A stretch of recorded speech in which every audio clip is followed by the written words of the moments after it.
ಸ್ವಯಂ ಸ್ಫೂರ್ತಿಯಿಂದ ಆಶು ಕವಿತ್ವ ಒಂದು ಸೃಷ್ಟಿಯಾಯಿತು. ಚಾಂಡಾಲೋಸ್ತು ಸತು ದ್ವಿಜೋಸ್ತು ಗುರುರಿತ್ಯೇಷ ಮನೀಷಾ ಮಮ.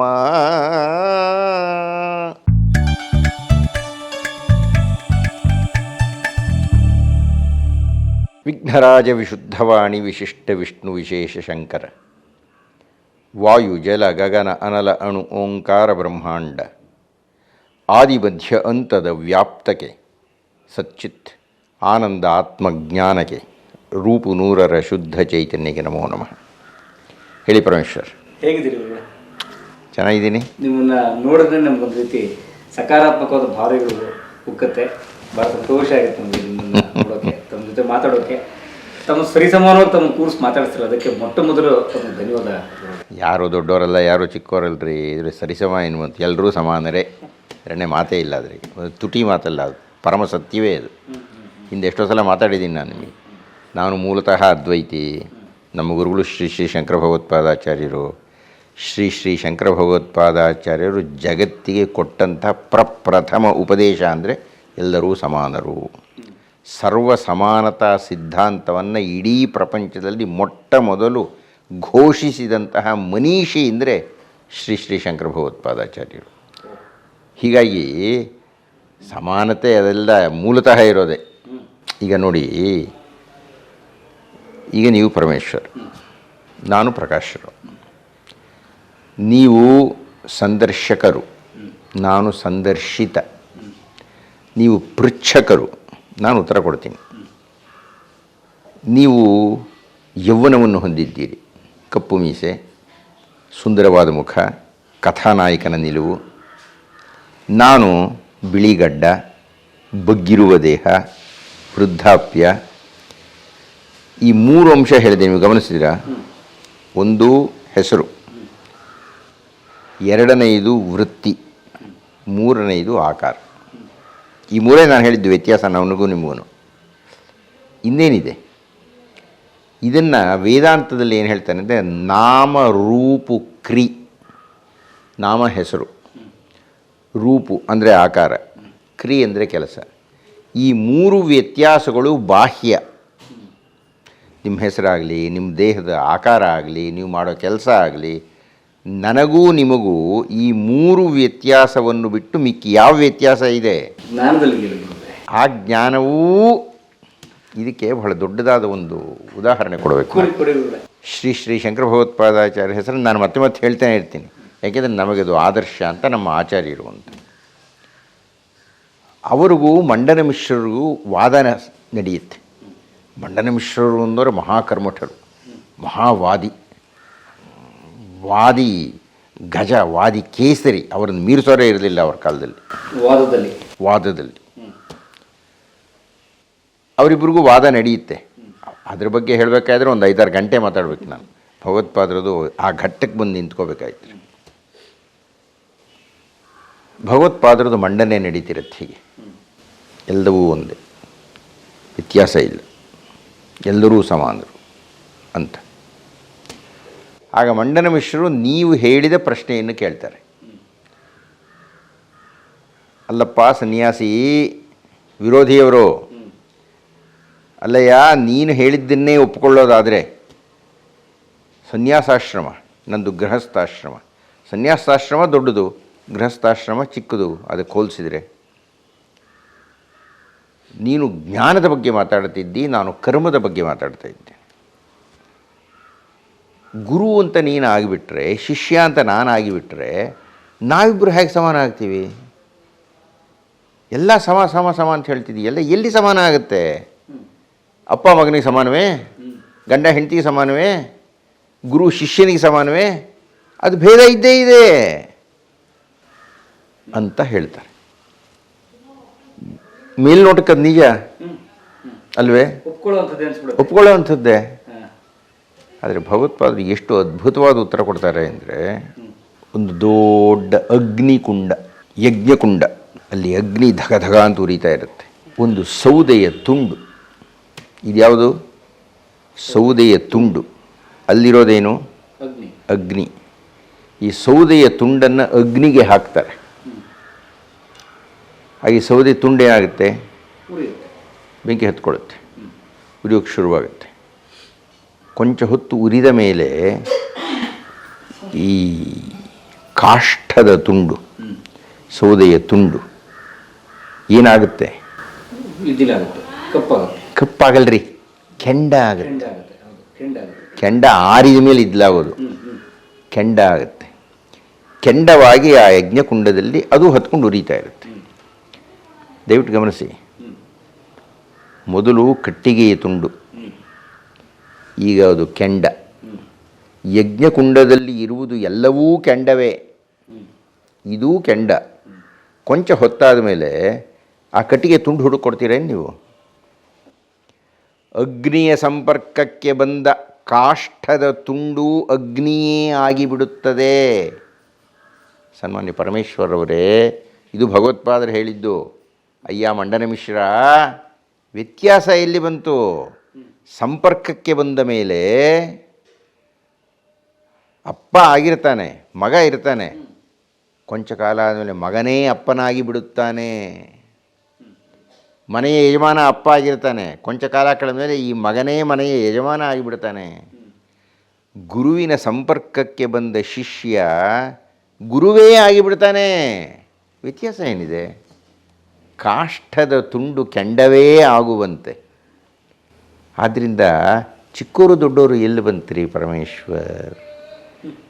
ಜ್ಞಾನ ಅಂತ ನೀವು ಪದ ಪ್ರಯೋಗ ಮಾಡಿದಿರಿ. ನಾನು ಜ್ಞಾನದ, ಈ ಜ್ಞಾನ ಅಂತ ಒಂದು ವೃಕ್ಷ ಇದ್ದರೆ ಆ ವೃಕ್ಷದಲ್ಲಿ ಒಂದು ಶಾಖೆ ಸಾಹಿತ್ಯ, ಆ ಸಾಹಿತ್ಯವನ್ನು ಆಧರಿಸಿದ ಉಪನ್ಯಾಸಕ ನಾನು.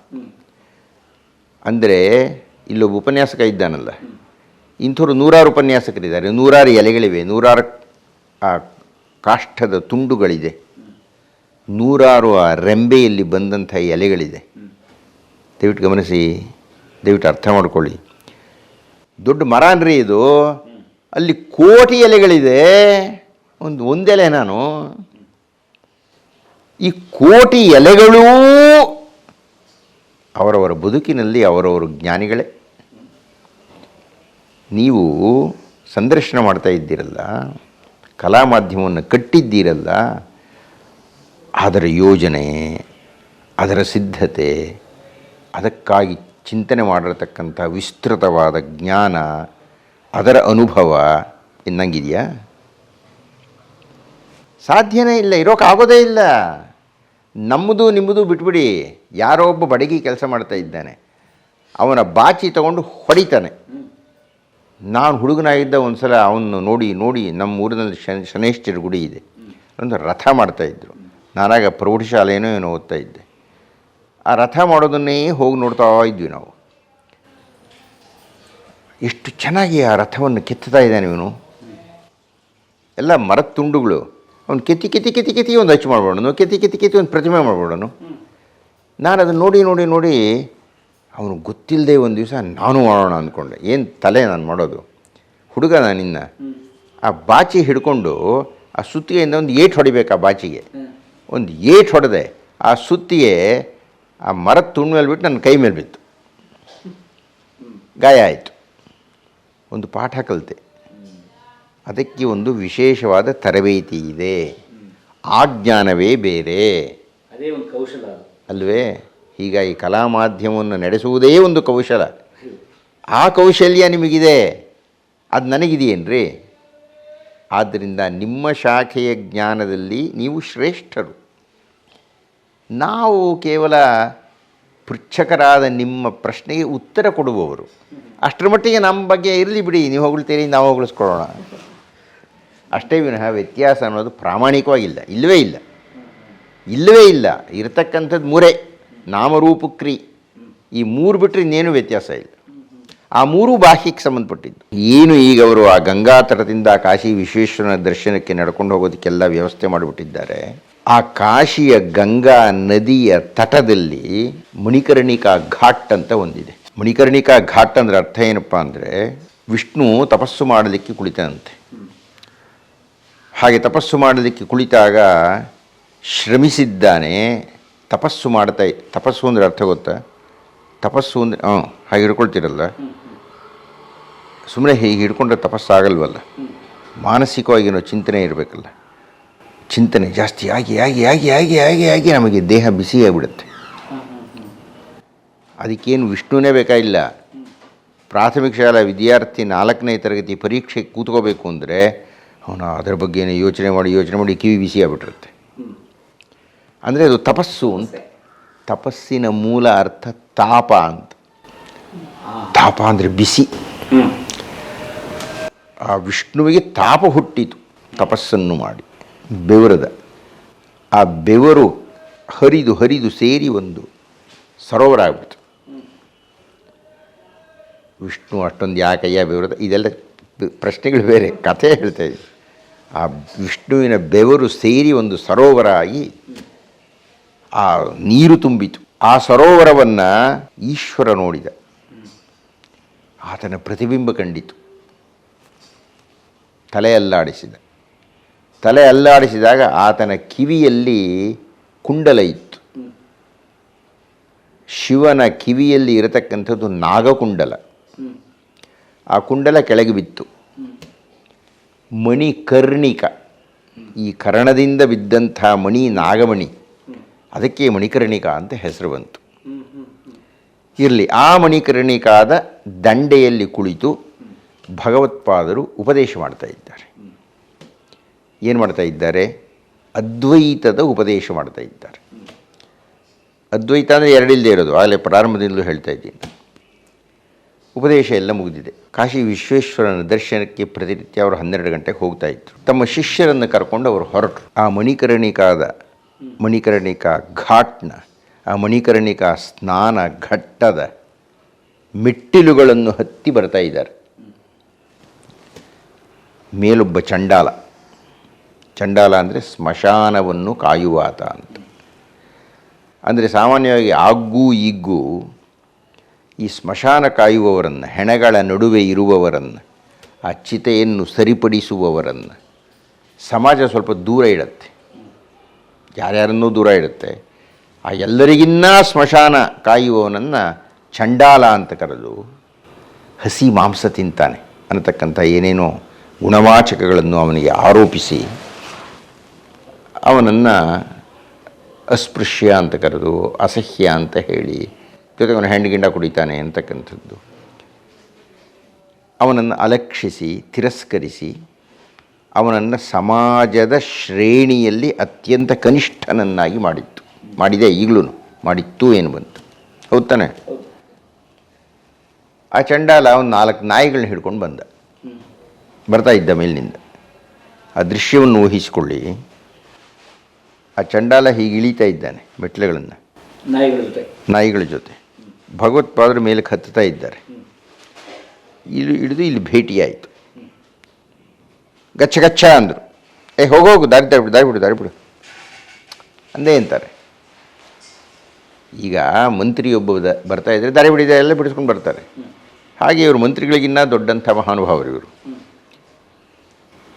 ಹೆಂಡದ ವಾಸನೆ ಬರ್ತಾ ಇತ್ತು. ಅವನು ಕೊಳಕನಾಗಿದ್ದ. ನಾಯಿಗಳು ಬೇರೆ ಹಿಡ್ಕೊಂಡಿದ್ದಾನೆ, ಚಂಡಾಲ ಬೇರೆ. ದಾರಿ ಬಿಡು ಅಂದರು. ಅವನು ನಿಂತ್ಕೊಂಡು ಹೇಳಿದ, ಸ್ವಾಮಿಗಳೇ, ನೀವು ಯತಿಗಳು ಏನೋ ಪಾಠ ಮಾಡ್ತಾಯಿದ್ರಿ, ಎಲ್ಲ ಸಮಾನ ಅದು ಇದು ಎಲ್ಲ ಹೇಳ್ತಾಯಿದ್ರಿ, ಅದ್ವೈತ ಅಂತ ಹೇಳ್ತಾಯಿದ್ರಿ. ದಾರಿ ಬಿಡು ಅಂತ ಇದ್ದೀರಲ್ಲ, ಯಾವುದಕ್ಕೆ ದಾರಿ ಬಿಡು ಅಂತ ಇದ್ದೀರಿ? ಏನು ನನ್ನ ದೇಹಕ್ಕೆ ದಾರಿ ಬಿಡು ಅಂತ ಇದ್ದೀರಾ, ಅಥವಾ ಈ ದೇಹವನ್ನು ಹೊತ್ತಿದಂಥ ಆತ್ಮಕ್ಕೆ ದಾರಿ ಬಿಡು ಅಂತ ಇದ್ದೀರಾ? ಆಯಿತು, ದೇಹಕ್ಕೆ ಬಿಡಬೇಕು ಅಂದರು. ನಿಮಗೂ 2 ಕಣ್ಣು, ನನಗೂ 2 ಕಣ್ಣು, ನಿಮಗೊಂದು ಮೂಗು, ನನಗೂ ಒಂದೇ ಮೂಗು. ನಿಮ್ಮ ದೇಹದಲ್ಲಿ ಯಾವ ಯಾವ ಅಂಗೋಪಾಂಗಗಳಿದೆಯೋ ಆ ಎಲ್ಲ ಅಂಗೋಪಾಂಗಗಳು ನನ್ನಲ್ಲಿಯೂ ಇದೆ. ಆಯ್ತಪ್ಪ, ದೇಹದ ಒಳಕ್ಕೆ ಹೋಗೋಣ ಅಂದರೆ ಅದೇ ರಕ್ತ, ಅದೇ ಮೂಳೆ. ದೈಹಿಕವಾಗಿ ಲೆಕ್ಕ ಹಾಕಿದರೂ ನನಗೂ ನಿಮಗೂ ಏನು ವ್ಯತ್ಯಾಸ ಇದೆ? ಇನ್ನು ನೀವೇ ಉಪದೇಶ ಮಾಡ್ತಾ ಇದ್ದೀರಿ ಆತ್ಮತತ್ವ. ನಾನು ಕಂಡಿಲ್ಲ, ನೀವು ಕಂಡಿರ್ಬೋದೇನೋ ಗೊತ್ತಿಲ್ಲ. ಆದರೆ ಜನಸಾಮಾನ್ಯರಿಗೆ ಕಾಣದ ಅದೃಶ್ಯವಾದ ಆ ಆತ್ಮ ನಿಮ್ಮಲ್ಲೂ ಇದೆ, ನನ್ನಲ್ಲೂ ಇದೆ. ನಮ್ಮಲ್ಲಿ ಆತ್ಮತತ್ವ ಎಲ್ಲಿಯ ತನಕ ಇರುತ್ತೋ ಅಲ್ಲಿ ತನಕ ನಾವು ಮಾತಾಡ್ತೀವಿ, ಎಲ್ಲಿ ತನಕ ಕೂತ್ಕೊಳ್ತೀವಿ, ಎಲ್ಲಿ ತನಕ ಎದ್ದೇಳ್ತೀವಿ, ಎಲ್ಲಿ ತನಕ ಓಡಾಡ್ತೀವಿ. ಅಂದರೆ ನಮ್ಮನ್ನು ನಿಯಂತ್ರಣ ಮಾಡ್ತಾ ಇರತಕ್ಕಂಥ ಆತ್ಮತತ್ವ ನಿಮಗೊಂದು ನನಗೊಂದ. ಹಾಗಾದರೆ ದಯವಿಟ್ಟು ಹೇಳಿ, ನಿಮಗಿನ್ನ ವಿಭಿನ್ನವಾಗಿ ನಾನಿದ್ದೇನೆ ಅಂಥೇಳಿ ನನ್ನನ್ನು ಯಾಕೆ ಹೋಗು ಹೋಗು ಗಚ್ಚ ಗಚ್ಚ ಅಂತ ಇದ್ದೀರಿ? ನಾನು ನಿಮ್ಮಿನ್ನ ಹೇಗೆ ಭಿನ್ನನಾಗಿದ್ದೇನೆ? ಇರ್ಬೋದು, ನನ್ನ ಕೂದಲೆಲ್ಲ ಜಳಗಟ್ಟಿದೆ, ಸ್ನಾನ ಮಾಡಿಲ್ಲ, ಹೆಂಡು ಕುಡಿದೀನಿ, ನೀವು ಸೋಮಪಾನ ಮಾಡ್ತೀರೇನೋ ಗೊತ್ತಿಲ್ಲ. ನನಗೂ ನಿಮಗೂ ಏನು ವ್ಯತ್ಯಾಸ ಇದೆ? ಮೂಲಭೂತವಾಗಿ ಅದು ತಾನೇ ಉಪದೇಶ ಕೊಡ್ತಾ ಇರೋದು. ನೀವು ಜನಸಾಮಾನ್ಯರು ಮಾತಾಡೋದು ಬೇಡ, ಸ್ವಲ್ಪ ಔನ್ನತ್ಯದಿಂದ ಮಾತನಾಡಿದರೆ, ಮೇಲ್ಮಟ್ಟದ ಚಿಂತನೆ ಅಂತ ಮಾತನಾಡಿದ್ದೀರಿ, ಉಪದೇಶ ಅಂತ ಬೇರೆ ಕೊಡ್ತಾ ಇದ್ದೀರಿ, ನೀವು ಅದ್ವೈತದ ಅನುಭೂತಿ ಹೇಳ್ತಾ ಇದ್ದೀರಿ. ಹಾಗಾದ್ರೆ ಏನಿದೆ ವ್ಯತ್ಯಾಸ ಹೇಳಿ ಅಂತ ಕೇಳಿದ. ಭಗವತ್ಪಾದರಿಗೆ ನಿಜವಾದ ಜ್ಞಾನೋದಯ, ಅವರು ಭಗವತ್ಪಾದರಾದ್ದರಿಂದ ಜ್ಞಾನೋದಯವಾಯಿತು. ಅವರು ಭಗವತ್ಪಾದರಾದ್ದರಿಂದ ತಾವು ಹೇಳಿದ್ದು ತಪ್ಪು ಅಂತ ತಿಳ್ಕೊಂಡ್ರು. ಅವರು ಭಗವತ್ಪಾದರಾದ್ದರಿಂದಲೇ ಆತನನ್ನು ಪುರಸ್ಕರಿಸಿದರು. ಅವರು ಭಗವತ್ಪಾದರಾದ್ದರಿಂದಲೇ ತಮ್ಮ ತಪ್ಪನ್ನು ಒಪ್ಪಿಕೊಂಡು ಆತನನ್ನು ಗುರು ಅಂತ ಕರೆದುಬಿಟ್ರು. ಅವರು ಭಗವತ್ಪಾದರಾದ್ದರಿಂದಲೇ ತಕ್ಷಣ ಮನೀಷಾ ಪಂಚಕ ಅಂತ ಸ್ವಯಂ ಸ್ಫೂರ್ತಿಯಿಂದ ಆಶು ಕವಿತ್ವ ಒಂದು ಸೃಷ್ಟಿಯಾಯಿತು. ಜಾಗ್ರತ್ ಸ್ವಪ್ನ ಸುಷುಪ್ತಿಷು ಸ್ಫುಟತರ ಯಾ ಸಂವಿದುಜೃಂಭತೆ ಬ್ರಹ್ಮಾದಿ ಪಿಪೀಲಿಕಾಂತತನುಷು ಪ್ರೋತ ಜಗತ್ಸಾಕ್ಷಿಣೇ ಸ ಏವ ಅಹಂ ನ ಚ ದೃಶ್ಯವಸ್ತು ಇತಿ ದೃಢಪ್ರಜ್ಞಾಪಿ ಯಸ್ಯಾಸ್ತಿ ಚೇತ್ ಚಾಂಡಾಲೋಸ್ತು ಸತು ದ್ವಿಜೋಸ್ತು ಗುರುರಿತ್ಯೇಷ ಮನೀಷಾ ಮಮ ಅಂತ ಘೋಷಿಸಿಬಿಟ್ಟು ಅಂಥದ್ದು ಇನ್ನು 4 ಪದ್ಯಗಳನ್ನು ಹೇಳ್ತಾರೆ ಅವರು. ಪ್ರಾರಂಭದ ಶ್ಲೋಕ ಇದು. ಈ ಶ್ಲೋಕದ ಅರ್ಥ ಹೇಳ. ಜಾಗ್ರತ್ ಸ್ವಪ್ನ ಸುಷುಪ್ತಿಷು ಸ್ಫುಟತರ ಯಾ ಸಂವಿದುಜೃಂಭತೆ. ಮೊದಲನೇ ಸಾಲು. ಈಗ ನಾವು ಮಾತನಾಡ್ತಾ ಇದ್ದೇವೆ. ನಾವು ಮಾತನಾಡ್ತಾ ಇದ್ದೇವೆ ಅನ್ನೋದು ನಿಮಗೆ ಗೊತ್ತಾಗ್ತಾ ಇದೆಯಾ? ಹೇಗೆ ಗೊತ್ತಾಗ್ತಾ ಇದೆ? ಕೇಳಿಸ್ತಾ ಇದೆ, ನೋಡ್ತಾ ಇದ್ದೀರಿ, ಅರ್ಥ ಮಾಡ್ಕೊಳ್ತಾ ಇದ್ದೀರಿ. ಈ ಕೇಳಿಸುವಿಕೆ, ನೋಡುವಿಕೆ, ಅರ್ಥ ಮಾಡಿಕೊಳ್ಳುವಿಕೆ ಯಾವುದು? ಯಾವುದೋ ನಮಗೆ ಗೊತ್ತಿಲ್ಲದ ನಮ್ಮೊಳಗೆ ಇರತಕ್ಕಂಥ ಒಂದು ಶಕ್ತಿ. ಕಣ್ಣಿನ ಮೂಲಕ ನೋಡತಕ್ಕ ಶಕ್ತಿ, ಕಿವಿಯ ಮೂಲಕ ಕೇಳತಕ್ಕ ಶಕ್ತಿ, ಮಾತನಾಡುವ ಮೂಲಕ ಮಾತನಾಡಿಸುವ ಶಕ್ತಿ. ಅಂದರೆ ನಮ್ಮ ದೇಹದ ಒಳಗೆ ಒಂದು ಶಕ್ತಿ ಉಂಟಲ್ಲ, ಅದನ್ನೇ ನಾವು ಆತ್ಮ ಅಂತ ಕರಿತೀವಿ, ಅದನ್ನೇ ಪ್ರಾಣ ಅಂತೀವಿ, ಅದನ್ನೇ ಜೀವ ಅಂತೀವಿ.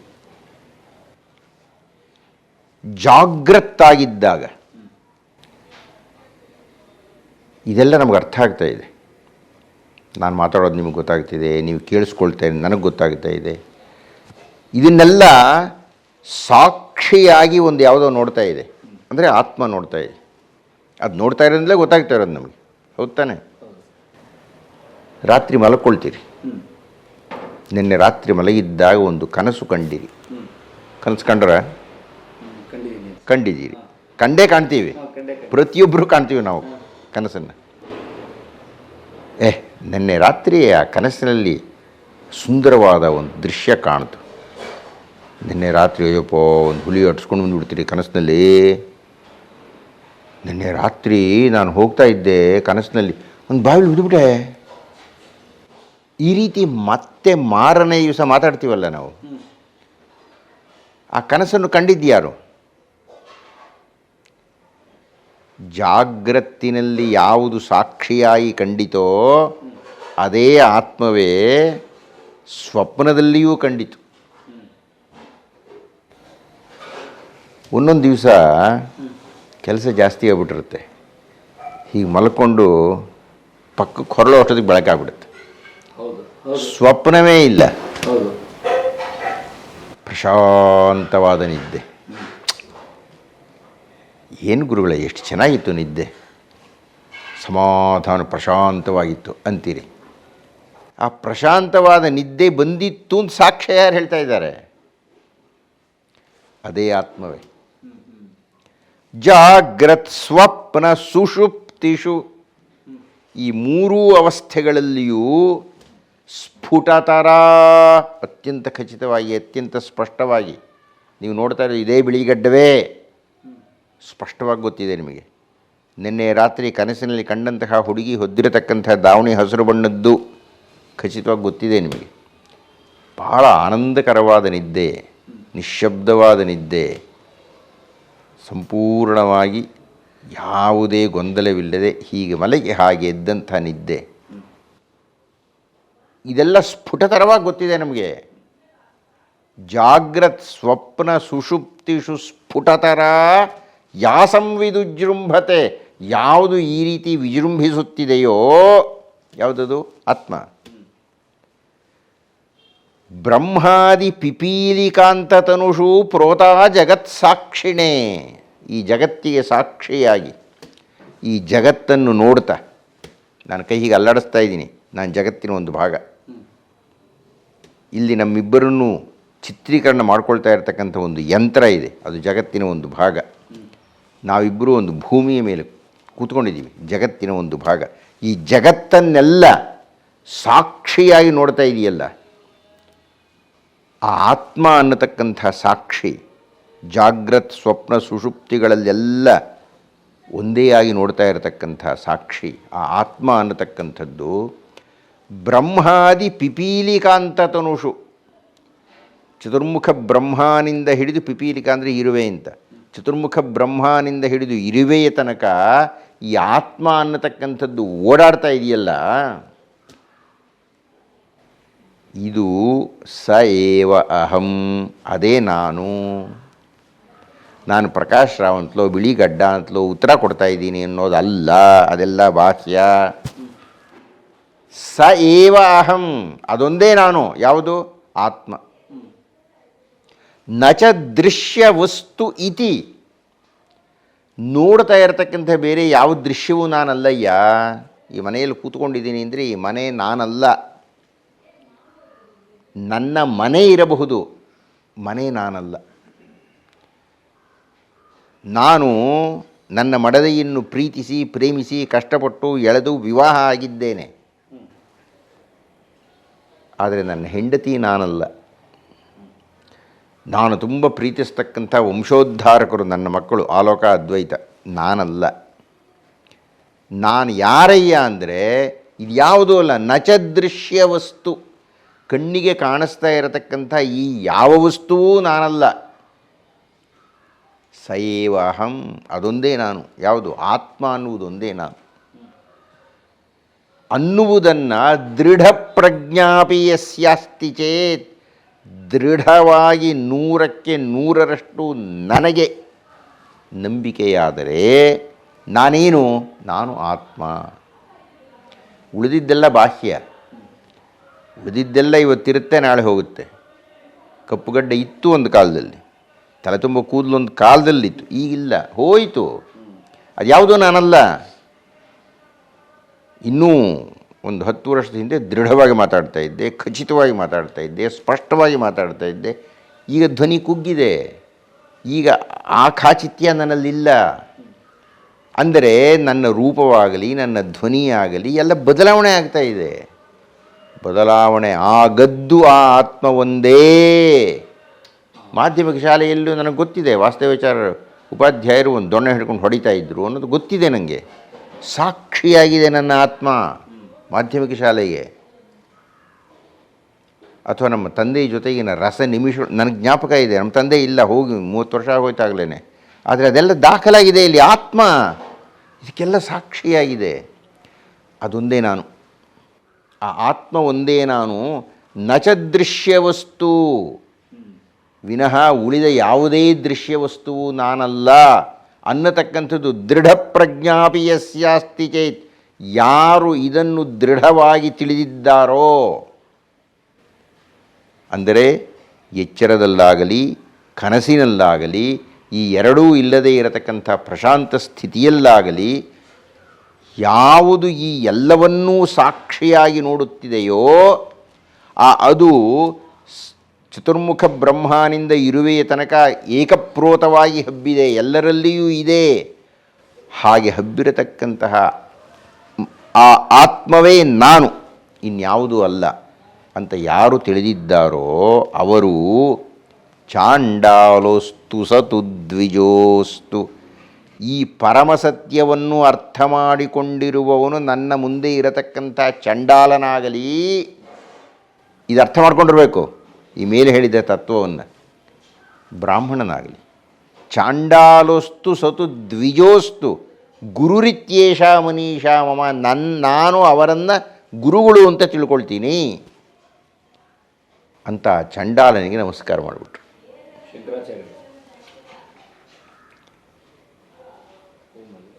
ಆಗ ಚಂಡಾಲ ಹೋಗಿ ಪರಮೇಶ್ವರ ಪ್ರತ್ಯಕ್ಷನಾದ, ನೀವು ಪ್ರತ್ಯಕ್ಷರಾಗ್ಬಿಟ್ರು. ಆ 4 ನಾಯಿಗಳು 4 ವೇದಗಳಾಗಿ ಕಂಡು. ಅಂದರೆ ವೇದ ಸಾಕ್ಷಿಯಾಗಿ ಪರಮೇಶ್ವರನ ಒಪ್ಪಿಗೆ ಇದಕ್ಕೆ ಇದೆ ಅಂತ. ಯಾವುದಕ್ಕೆ? ಶಂಕರಾಚಾರ್ಯರು ಹೇಳಿದಂಥ ಸತ್ಯಕ್ಕೆ. ಯಾವ ಸತ್ಯಕ್ಕೆ? ಪರಮೇಶ್ವರನಿಗೂ ಪ್ರಕಾಶ್ ರಾವ್ಗೂ ವ್ಯತ್ಯಾಸ ಇಲ್ಲ.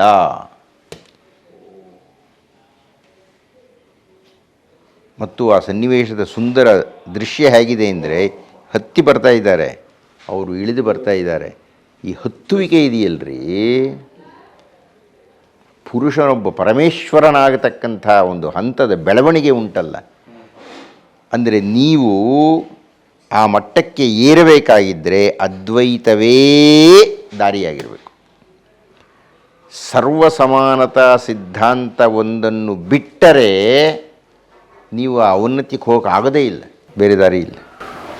ಸರ್ವಸಮಾನ ತತ್ವ ಅನ್ನುವುದನ್ನು ಭಗವತ್ಪಾದರು ಆ ಕಾಶಿಯ ಮಣಿಕರ್ಣಿಕಾ ಘಟ್ಟದಲ್ಲಿ ನಡೆದ ಘಟ್ಟವನ್ನು ನೆನಪಿಸಿಕೊಳ್ಳಲಿಕ್ಕೆ ಈ ಕಾಶಿ ಬಗ್ಗೆ ಮಾತಾಡಬೇಕು.